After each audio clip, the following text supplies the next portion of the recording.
I think it's important to realize that at some point we can facilitate our own healing. Yep. That doesn't make it our fault. It doesn't make it No, not all at all. on us. We could come from that traumatic experience and say, you're putting this all on me. Or we can come from what an empowering statement that is, that you mean I can change this for myself? Hello, and welcome to Healing Trauma Mamas. I'm your host, Madon Wingo. Thank you for joining us as we share in our stories and experiences of healing from childhood traumas and birth traumas. Listen as we discuss our struggles, our failures, our strengths, and our victories, and all those lessons we've learned along the way. Well, hello, Healing Trauma Mamas listeners. We've talked a lot on the podcast about birth work and how when you're in birth work, you get to see a lot of things. And a lot of times your own issues come up in that work, or you get to dig deeper into this work and see things that maybe other people don't get to see. And we've got to have a lot of different birth workers on the podcast. And I've been so thankful they've been willing to come on. And we've had over 5 doulas come on the podcast. And it's been so great that they've got to share their personal stories and their journey in their birth work. And I'm excited today that I get to have not only another doula, but also another student midwife like me on the podcast. So with that being said, Shellee, welcome to the podcast. Thank you so much. I'm excited to be here. We're glad to have you. Would you mind introducing yourself to the listeners? Yeah, sure. So I'm Shellee, obviously. I've been a doula for, 7 years now. And so I'm a doula. I also do lactation. I'm working on my IBCLC. Right now I'm a lactation specialist. And I'm a student midwife. And yeah, I have 5 kids, and that's pretty much me. All right. We got a lot of things in common. I've got 6 kids though. So Oh, wow. yeah. It seems like that generally is the jump, that you're a doula for quite some time before you jump into midwifery work, and I love that you're working on your CLC, because that's a goal that I want to get to also, because it's all encompassing. Yeah, it's hard to not want to do all the things, because right, exactly, it's all encompassing. And so yeah. Well, would you mind sharing, just a little bit about your journey? I'd love to hear, wherever you'd like to start, whether your personal journey. Obviously, as a mom of 5, you've got a lot of experience, and that always, I feel like that adds to our work as birth workers. But then it also, like, we have so many different experiences. For those of us that have had multiple children's, that it's kind of hard sometimes, because people will ask, well, how was it like for you? And I was like, well, which time? They were all so different that I can't say that, oh, mine were always this way, because that's just not the case. Yes, that's so true. I feel like I've had quite a spectrum of experiences, both personal and as a birth worker. So, so my journey a little bit has been a bit of a roller coaster. So, I guess I'll start with where I became a mom. So, when I was pregnant with my first, my sister was actually a student midwife, and so was my aunt. And they were both trained doulas, and then they were going through the midwifery PEP process. And that helped me a lot with my pregnancy, because I lived with my sister, and so she helped me a lot. I was actually seen by her and a few other midwives that she worked with while I was pregnant, like for all my prenatal care. And that was really helpful, because I actually had to move at the end of my pregnancy, which is why I didn't get an OB because I had to move for my birth anyway. And she just helped me through my whole pregnancy. And having that personalized care was really important and amazing to me. And I really, really wanted to have a home birth, but my husband and I decided to not do that, partly because I was moving and partly because it was my first and he was kind of nervous about it. And so we agreed that it might be better to be in the hospital the first time. And I maybe would make a different choice for myself. I think the hospital is wonderful for so many people. If I had known how things would happen, I probably would have made a different choice for myself personally. Um, but I think that's a totally valid choice for other people. The hospital is wonderful. I've had great experiences there with a lot of my clients.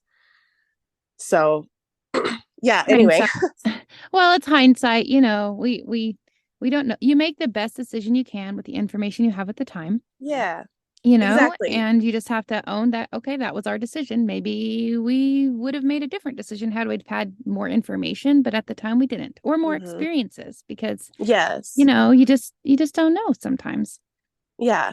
Well, and I think that it being a move too. So I had my baby within a week of moving. So I hadn't even had a chance to interview any OBs. I had my baby on a Saturday. I had an appointment to meet somebody on Monday. Oh, whoa. And so I didn't even get to meet the potential OB. So it was just crazy because he came a month early. And so we just went to the nearest hospital. And that was totally okay and probably would have been fine, except that I got an OB that I was not comfortable with because I just Mm. got whoever was there. And I mean, it was a little traumatic because he came early, he came very fast. Like my water broke at Bed Bath and Beyond. Oh, okay. Yes, it was nuts. And then he was born 45 minutes later. And Wow, for your first birth? yes, and it turns Goodness. out I found out later that I had been in labor all day long. I just didn't realize that I was in labor Well, for okay many then. reasons. Hmm. Um, but but for me, I thought that was freaking fast because Oh, I didn't yeah. realize I had been in labor. And so yeah, it was crazy and it was pretty traumatic and I had to get quite a bit of stitching. In fact, they had to put me under for my stitching because I tore internally Hmm. on both sides. And Mm. so it was a lot. And for my second, I obviously wanted the home birth that I wanted originally, and I didn't want to go through the same kinds of experiences. I had some pretty horrible experiences in the hospital with that doctor. And so I chose to go with a midwife and it was so much better for me personally. It was just I had so much peace and felt so heard and it was just a whole different experience. And I had actually seen that with my sister because I had been to all three of her births and two of them were in the hospital and one was at home. And I mean, one of her hospital births was fine, it was okay, and then one was not. And her home birth was just a whole different look at birth. And so I had It's seen that, but experiencing it was very different. it's just such a different model of care. I think that it's just kind of Yes. night and day. I mean, technically they're both taking care of pregnant women and through Mm-hmm. pregnancy and delivery, but it's just such a different mindset that you just Yeah. it's yeah, it's like night and day. It's very different. It's so much more personal in my opinion.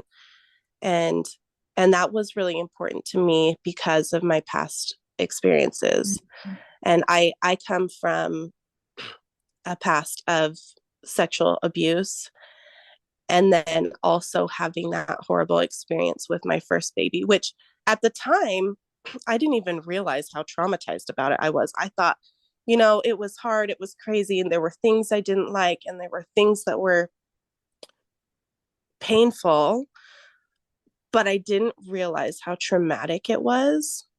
I still thought, oh my gosh, having a baby is magical. It was wonderful. I enjoyed being pregnant. Like I was still in that mindset until I had my second baby, Mm. which is where like my whole birth experience was great. And then my midwife went to stitch me. I had a small tear, and she went to stitch me, and my trauma suddenly came out, and I freaked out. It does that. Yes. And I honestly, I was probably more surprised than my midwife was because I had zero idea that I was so traumatized. Mm. It was just all of a sudden I could not cope. And I ended up actually she actually ended up transferring me just for the tear. I was totally fine with everything else. I wasn't hemorrhaging. Like I was Hmm. wonderful, other than I could not calm down enough Mm. to let her stitch me. And they actually ended up having to put me under to stitch me because I I couldn't let the doctor touch me either. It was it was crazy. I've never had such a strong reaction to anything in my life. Yeah, they sneak up, and we talk a lot of times about that coming up in labor and in Mm-hmm. delivery, but in the immediate postpartum, that's really interesting because, Mm-hmm. at any point in time, your body can have a very, severe response to Yes. obviously, do you feel like that was just because of the tearing and all the stitching you had to do the first time, or do you think there was more to that? I've learned since there was a lot more to it. I thought that Hmm. at the time that it was because of the stitching. I've done lots of energy work and soul searching and all the things to try to Mm. heal since then because, as you know, I have 5 kids now.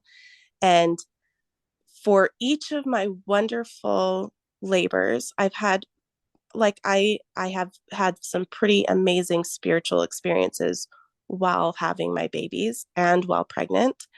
Um, that I would love to like document and write down and maybe share someday. But You I've should. had I've had some amazing experiences, but I've also had that trauma come up in different ways each time.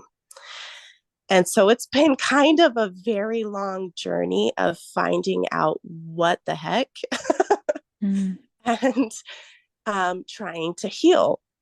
And I feel like I've healed a little bit each time, but it's kind of almost felt like I've started over each time because Mm. I've learned a new way that my trauma presents, if that makes sense. Yeah. And so one of the things I learned was it wasn't just the tearing and the stitching. I also had some very deep seated, and I think I've mostly moved past this, although I think there's a little bit lingering, but I think for the most part, I have healed from this. But I have some deep seated betrayal issues Hmm. from my first because not only did I have to be stitched, so I had to be stitched in 3 places because my vaginal wall tore on each side. Hmm. And then because of that, my doctor talked me into an epidural, which I had already decided I did not want. But because of how everything was going and it was so fast and it was so stressful all at once, he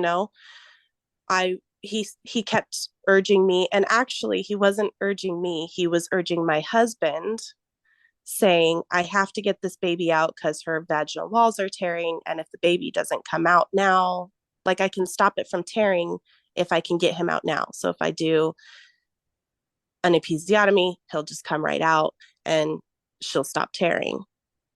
Hmm. And so this was coming. I'm over there kind of halfway out of it because I'm, dealing with all this stuff. And my husband is like, I don't know, because she said she didn't want it, but I want her to be done. He's thinking I'm suffering, as which I was, I guess, but they always want to save you. And so he's Yeah. like, what do you want to do? He obviously doesn't want to make a decision for me. And so I ended up agreeing because I was like, I guess that's what's best. Well, then it caused quite a significant tear on my perineum. Mm-hmm. And then when he stitched me, he put me under general anesthesia, and um, he sewed me up quite tightly, which obviously I wasn't aware of because I was out. um, and I didn't get to hold my baby for like, I think it was 2 or 3 hours because I couldn't even hold him initially when he was first born because I was shaking so violently. Mm, They tried to hand him to me and I could not hold him. And so I got like a little touch of his cheek on my cheek, and then they took me back.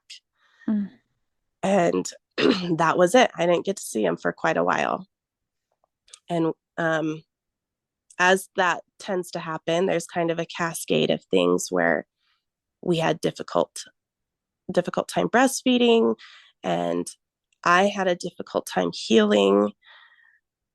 And I didn't even know that he had stitched me tightly until I went to my checkup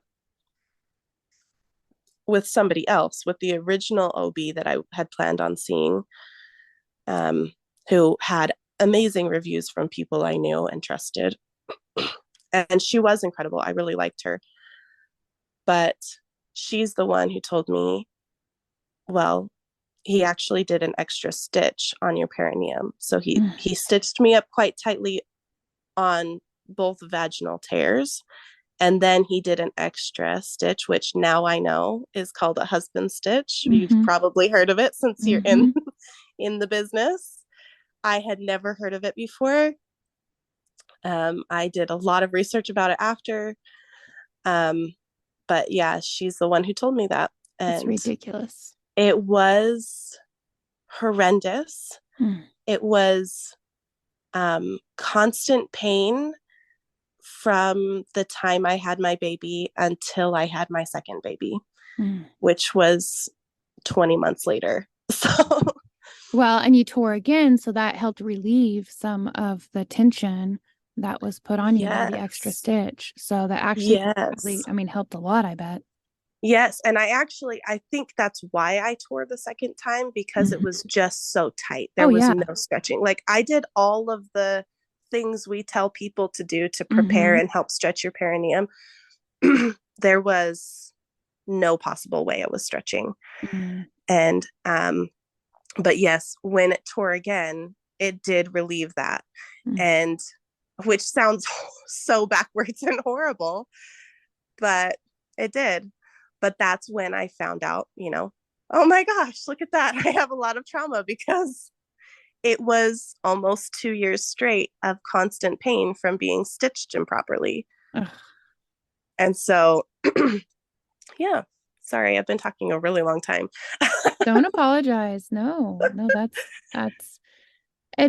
such an archaic practice It that I is. really thought we were done with. So it hurts my heart to hear that there are still doctors doing that. I Um, know. it's just awful.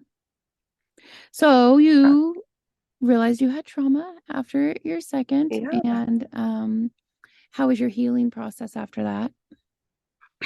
So I did a lot of things. I did some journaling, which Mhm. does help a lot for me. I did a lot of processing through the journaling with my husband, um, and with some trusted confidants. Mhm. And I also did, like I mentioned, I did energy work. That actually came later because I wasn't super familiar with energy work. I'm still not really. I know a little bit. And I've had energy work just a couple of times. Um, When you say energy work, are you talking like craniosacral work or? Oh, no, body work, or Okay. I don't know what it's called actually. It's similar to the body code, but it's called something else. Okay. I think it's called the emotion code. That's what Oh, it's called. I'm aware of the emotion code. Yep. Yes, that's what it's called. I've got the book. And oh, do you? I I haven't read do. it yet. I really want to. Yeah, there's Um, a local practitioner who has started using it in our area, cool. and she recommended it. And my 15-year-old daughter at the time, she was like, "We got to get that book, Mom," and she went and got and ordered it so she could start reading it, which I thought was awesome because she Interesting. had some traumatic things happen in the past year, and she was like, "Wait, we got to do this." Yeah, that's cool. It's both very popular and very controversial in Mhm. my area, and partly because my area is very religious, Right. and so there's a big controversy about whether it goes against, you know, Well, the religion or what we do know is that the body does hold and store stuff, and it yes. stores things from your whole lifetime. Hmm. And we also know that babies are affected by their mother's trauma. Yes. And that's a lot of what the emotion code works through. It even works on those generational traumas. And Mhm. I mean, I know the area you're in is very biblically based. And all that's in the Bible too. All Yeah, the generational curses, generational traumas, and then and that, the things coming upon a parent, how then it affects the child. To me, I see all that throughout scripture as well. And us I agree. acknowledging how our body works and that we are spiritual beings. We do have energy running throughout us. I mean, that's science. I mean, Yep.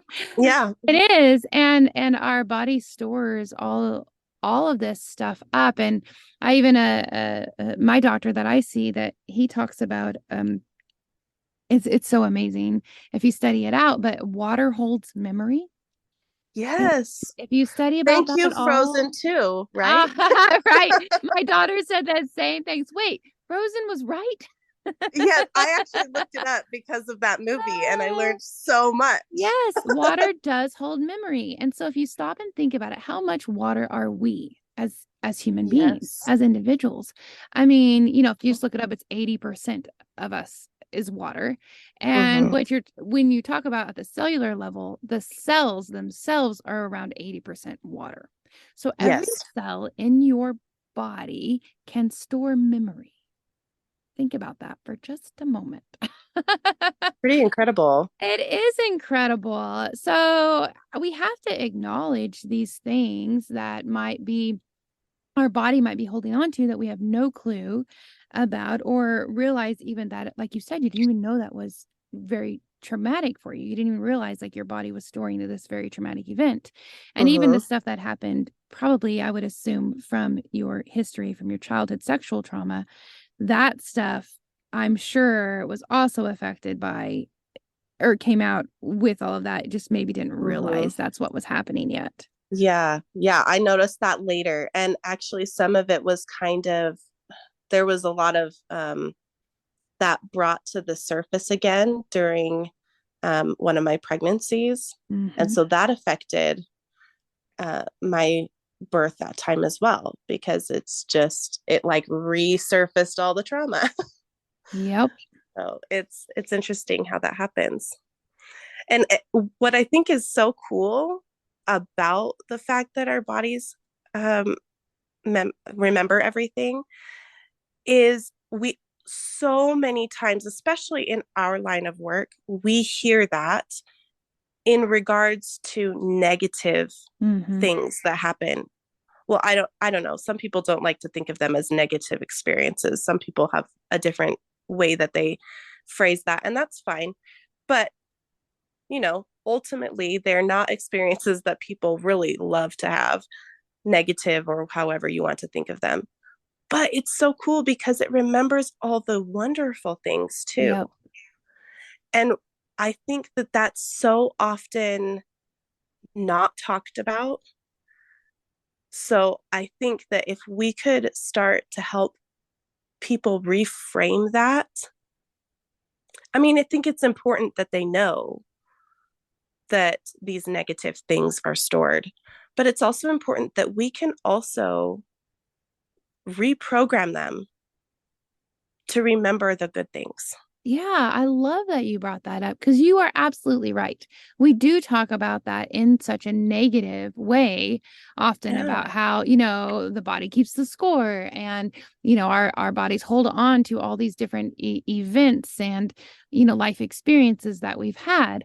But yeah, Yeah.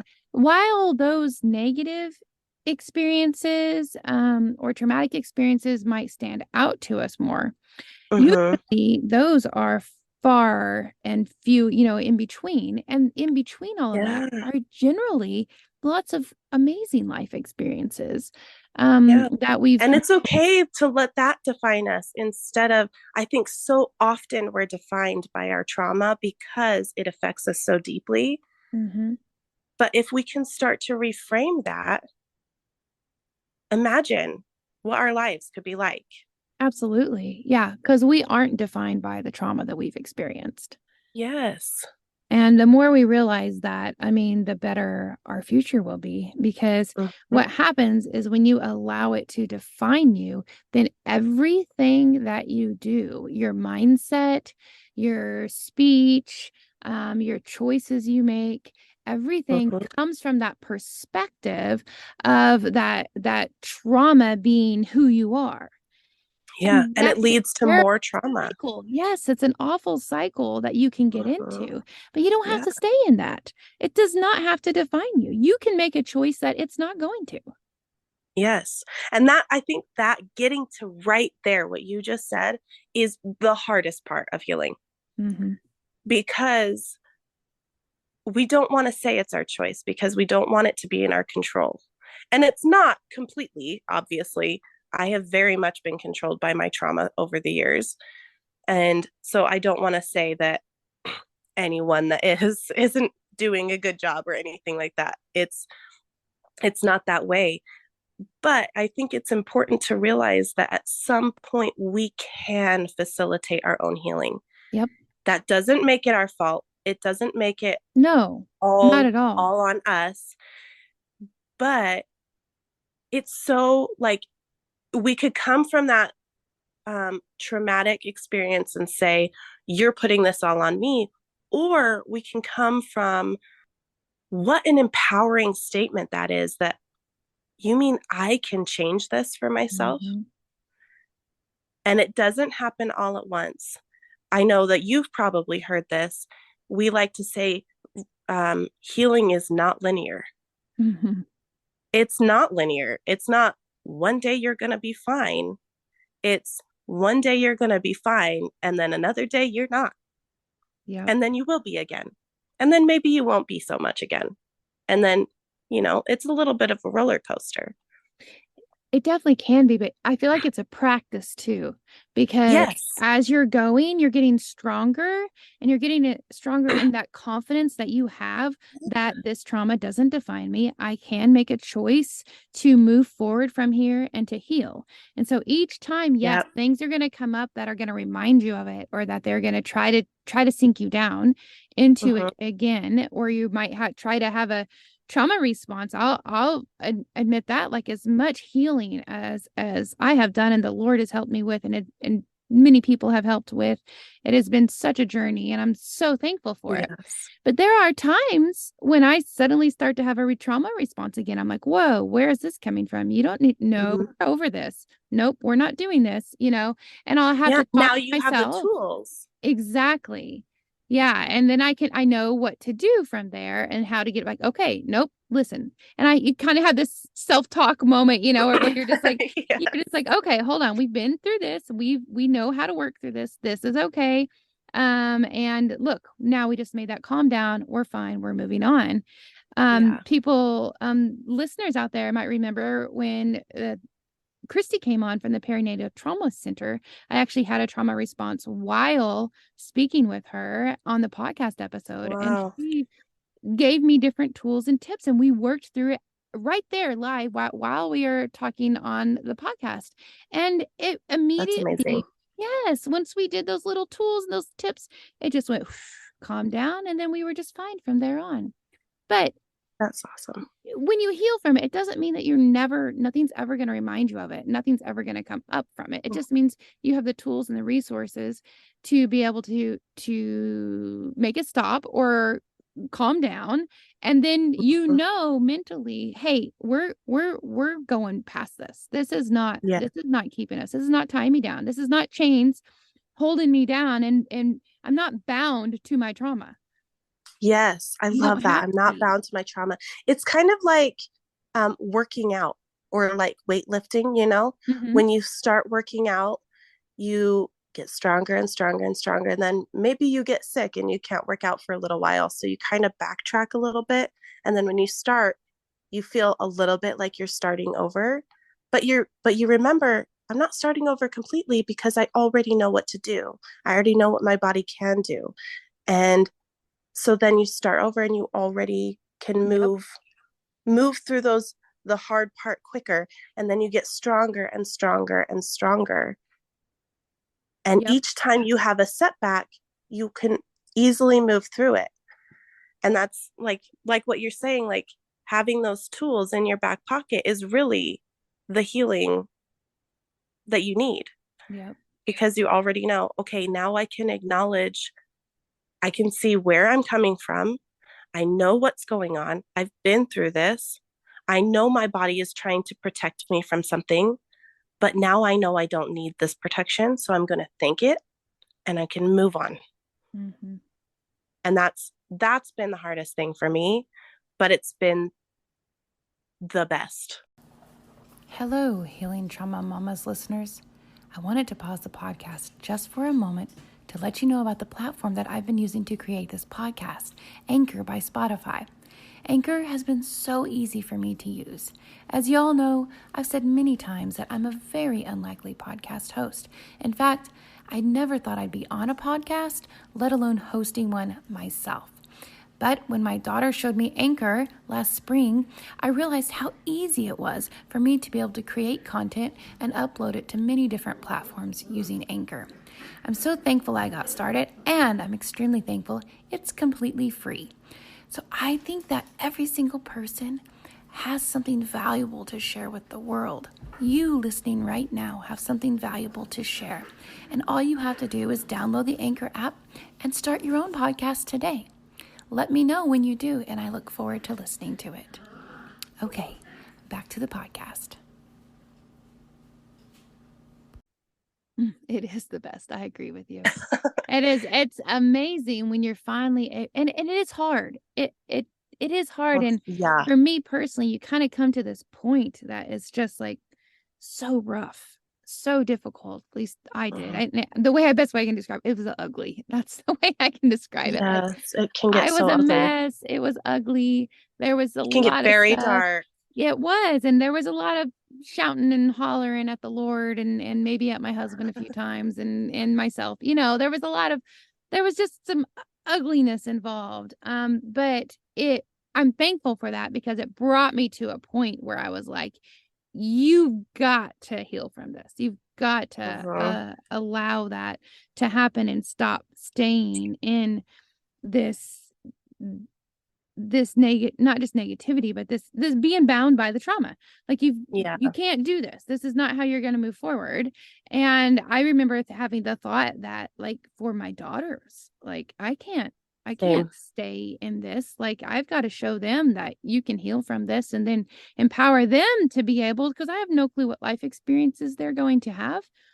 Mhm. And I want them to be empowered to understand how God created our bodies and how they're so amazing. And we talk often about how the body can heal itself from disease, and the body can heal itself Yep. from, sickness, how it creates a fever on purpose in order to heal. And, all these things, it does the same thing in a mental and spiritual aspect for Yep. those experiences that we've had that don't benefit us, that they actually, really is like, you know, uh, I don't want to say like getting cut or like getting like physically like hurt, but they can be. I mean, they are Yeah. wounds that are very similar to that, because you just don't Yeah. see them on the outside, but they're wounds that are there that need to be healed. Yeah, I definitely think that that's a really great visual, actually. I do feel like they are deep, deep cuts, deep wounds. And and yes, I do think it's so beautiful that our bodies can heal themselves physically and mentally. Mm-hmm. And and I think it's good that we have to work with it a little bit because it doesn't do it automatically all the time. I mean, it does, but it doesn't, like we can hinder our own progress physically and mentally. Like we could walk on our broken leg and then it's Yeah. going to take a lot longer to heal, right? Or Yeah. we can give it what it needs so it can heal itself. And I'm so passionate about helping people find what they need to heal themselves, and be it physically or mentally. I just think that's such an important thing to know that you can help heal yourself. Your body can heal itself.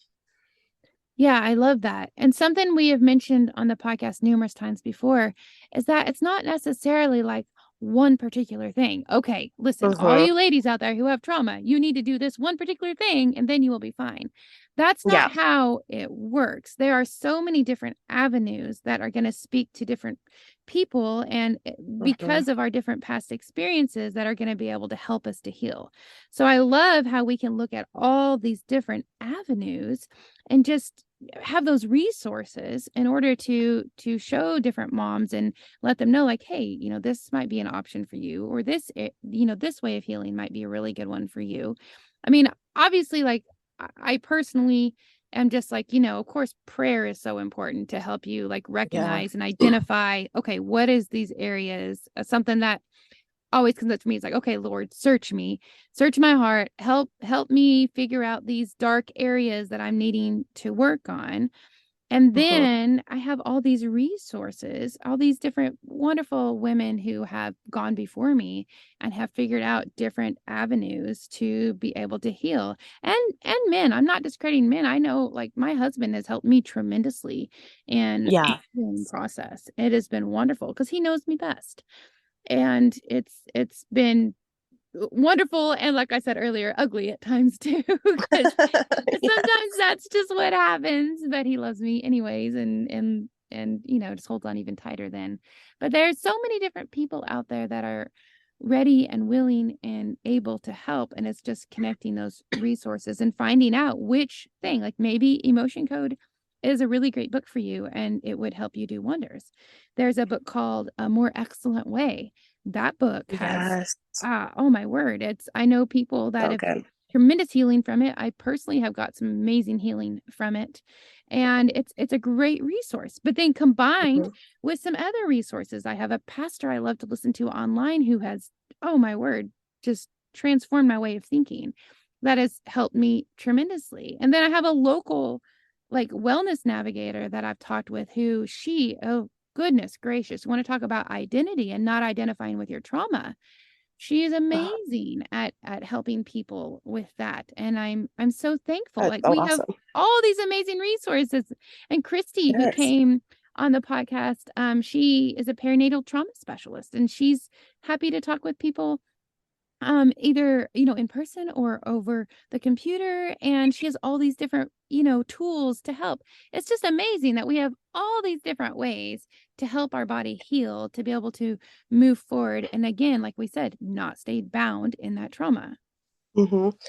I think it's so wonderful that you talk about that too, because when I was first going through my journey, I felt so alone. And I was um, searching online for ways to heal. And I found so many suggestions. And but it was like this person said this is the way to heal, and this person said this is the way to heal, and this person said this is the way to heal. And it Mm-hmm. seemed so absolute, and then I would try those things and I was like, okay, but I don't feel healed though. Like Mm-hmm. I put so much into that and I don't feel like it got me where I needed to go. And it just turns out like it just didn't connect with me personally. It worked great for them, but it didn't work for me. And so I love that you guys talk about all the different ways because, like you said, some things are going to speak to you and some things may not. And sometimes you need to utilize more than one. Like Yeah. I've utilized several, like you said, and like prayer has been huge for me. And the Lord has led me to other things that have helped me as well. And Hmm. that's just been, you know, incredible. Yeah, I'm with you. Me too. I can list off so many different things that have helped in my healing journey. And it's just been amazing that all these different resources have been available. And I feel like each thing that we've used has been a step in the process. Um, Yeah. and it's not been just like, oh, this thing didn't work for me. It's been like, oh, Yeah. well, some healing came from that, but I still need to go deeper, or I But still I'm have not quite different there. things. Yeah. Yes. And so I feel like nothing that I can recall that I have done was like, oh, that didn't work at all. It was just like, Yeah. oh, It's that never was a waste, no, never. And I always but it learned was important something for me to know that it's okay to not just do one thing, for you know, sure. because I felt like, okay, why didn't it work completely? Yeah, Because this person said it would work completely and it didn't. So I think it's great to know that it's okay for it to be a stepping stone instead of a reset, you know? absolutely. Well, even like one thing I've talked about before is EMDR. Oh, yeah. EMDR therapy can do wonders. It is Mm-hmm. amazing. However, like I'm so thankful I did it, but then I will never do it again. Because it really helped me connect some dots. It helped me regain some memory, piece some things together that I needed to have pieced together. But then it got to a point where I was like, "Ooh, no, those are things I don't want. Please don't give me those memories. I don't want to remember that. I don't want to know about that. I want to let my body just let those things go." Yeah. So I had to come to a point like, "Oh, nope, we're not doing that anymore." But again, that prayerful consideration, like you were talking about, and the Lord giving different resources, like that was a great resource for a moment, but I didn't Yes. need to do it past a certain point. Yeah. I had a very similar situation with the emotion code, actually. Oh, yeah. Yeah. Because I was like, this was super helpful. And then she started going into other things. And I was like, not Okay, ready let's for stop. that. I completely understand. And what's amazing, like, and I know the emotion code is great because I'll tell you the practitioner I had use it on me and she was helping me with some stuff on it. Like I was like, well, I don't really know. I'm not too sure about this thing, right? And I was like, let me Yeah. look at the book. I want to know. And she tells me, and she's a firm Christ followers. So I was like, okay, I trust you, but I'm not too sure about this. So she was doing it and I was like, oh, it's nothing. And we've done it a couple different times. I was like, nothing. And then this other time, like I told her, like, just don't even tell me what you're doing. Just go through it. Right. Yeah. And so she starts going through it. And I literally suddenly was like breaking down. And I was like, what the heck? I was like, I was like, I thought I was going to throw What did up. you And do? like, I was just bawling and like all these things happening. And she just stares at me. She's like, this is the thing I was just working on. And I was like, oh, Lord, now we know why. It was crazy to have such a physical response to it that I was just like, Yeah. okay, that was all I needed to know. Like, okay, yes, this does work. This is doing something. This is helpful.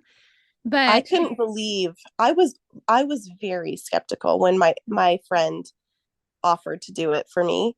And she is from a similar background. We share a lot of the same beliefs. And so, similar to you, where, she was a believer in Christ, so you trusted her, same thing. mhm, And so I was like, I'll try it, but I don't know. And I had a very physical response as well. So it was a little it was wild. really weird. It blew my mind. It blew my mind too, because I was like, I literally like grab me that trash can. Like I'm suddenly going to puke and I'm bawling and I don't even know what in the world just happened to me. And it was yeah, it was very real. Yep. Very It's real. pretty But insane. then yeah, and I did that for a little while and then I felt like, okay, now I need to move on to something Yep. else. It was like again, a step in the process. Yes, same. Yeah, it was the same for me. It was like perfect for when I needed it. And I don't know, Exactly. maybe I could use it again down the line. Um, but yeah, it was a nice step. Yeah. Yeah. Well, I'm thankful that we have so many different providers, practitioners, women, men, Mhm. everyone who, there are a lot of people doing putting their time and effort into this work, into helping in these areas, seeing the need Yes. for this to help us heal, to help us, be restored back to where we should be, and not being pulled down by those negative experiences, by the trauma, and being able to live a life free of it, which is amazing, I'll tell you. Right? Uh, and I any can't wait till I'm completely free. I don't know that I can say I'm totally free. Mhm. Um, but I can't wait till I feel that way. But even just as far as I've come has been so, so amazing. Mm. So I feel like I can see where you're at, where you're saying it's so freeing. I can see it and Yeah. I'm almost there. It's Like I can almost touch it, you know? Uh, well, it's an amazing feeling. Just feeling like, like you aren't chained down anymore, that Yeah. you aren't going to be bogged down. Like, yes, okay, these things happened to me. Yes, I did it. I experienced those things, but no longer are you, that thought's not going to drown me. That thought's not going to, affect the rest of my day. I'm just going to let that go. Okay. Yep, that did happen, but we healed from that, so it's gone. And it's been new for me. This just recently happened. Yeah. But I will say there was a point, and I think probably everybody feels this way. There's a point where you're like, will I ever be healed from this? Is it Yeah. possible? Can I ever let this stuff go? And Mhm. you come to that point where you're thinking like, I don't know that I really believe that I can. I don't really Yeah. know that I'll ever be able to be fully healed and move past Like this this. is me now. This is a part of me. Yeah. Yeah. And I think we all come to that point. And I just want to tell you that you can. You can heal Yes. from it. It can happen. And in fact, I would love to say for everybody, it will happen if you decide that you're going to do the work to get there, because there is work that happens Yeah. in order for you to get there, whether it's just the mental work that you have to do, the physical work sometimes that we have to do. There's just so much involved in it. Yeah. Um, but it's well worth it. Mhm. Can I just say the feeling of coming up to one of my triggers and not feeling like it was crushing me Mm. was the best feeling I've ever had. Like it was like I it took me a while to figure out the different triggers and the different ways my trauma manifested. And um each one was its own little journey, right? Hmm. But each time I come up to a trigger and it doesn't crush me, it's like a break in one of the chains, you know? It's like I'm getting closer to flying and it's just incredible. I love it. I love it so much. It makes me, I've been holding back tears a few times on this podcast episode just because I'm just like, oh, thank you, Jesus. This is awesome. I'm so glad that we're talking about these things. And I love hearing these healing journeys and, all the hard work you're putting in. It's so worth it. It's so It's so worth worth it. it. It is hard and it is painful sometimes, but it comes out to be so much better. And you So can much live better than you free. can imagine. Yeah, Yeah, it's it's a amazing crazy. feeling to start Yep. living free from all of that. It is. It is. And I mean, you say thank you, Jesus, and really like that that is I don't even know how to articulate what I'm trying to say. It's just like it really is. I can't help but think of the Lord's atonement and how much he moved through, Mm. you know, Yeah. and that's been so helpful to me. Like I've utilized the atonement so many times throughout my journey, and I will continue to. And I mean, I'm sure that we have a little bit different beliefs on how um, things are within the atonement, but like if you're a Christian and you believe in the atonement, like that's You're grounded in so truth. strong. Yes, yes, it's so strong and so healing. Hmm. Yeah. And I'm with you on the words. Sometimes I'm like, I don't even know how to express what I am trying, like the way I'm feeling right now and what I Yes. want to say. But it's I love it. I think the best way, like the words that popped into my head was just we'll just count it all as joy. Like it's Yes. just joy. Um, to be able to, have freedom in Christ and have freedom in our lives, free from the bondage of people's bad choices. And, Yeah. a lot of times that's hard for us to realize because trauma most of the time are things that happen to us and we didn't have control over. Yeah. That was people making very bad choices, sometimes evil choices, sometimes just stupid choices. Yep. But that's, Sometimes misguided. yes, very true. But again, you don't have to stay bound by their bad choices. Yep. Yep. Well, is there anything else you would like to just impart upon the listeners? I'm just so thankful that you came on the podcast and we got to have this conversation that I know is going to bless others out there. I'm just so thankful that you had me here. I'm glad to be here. I'm so thankful that you do this podcast. I told you before I've wanted to do something like this, but I just couldn't get there. I just didn't know the steps. I hadn't fully planned it or anything. But I'm just so Sure. grateful you're doing it. It's such an important work, and I'm just so passionate about helping people heal, like I said. And I Yeah. hope this helps somebody. I hope that there was something in here that somebody needed to hear. And hopefully it helps them on their journey. Thank you for listening. May you be encouraged and strengthened by what you've heard today. Remember, you are dearly loved by your Creator, so be who He created you to be. May you go in peace, friends. Till next time, Shalom.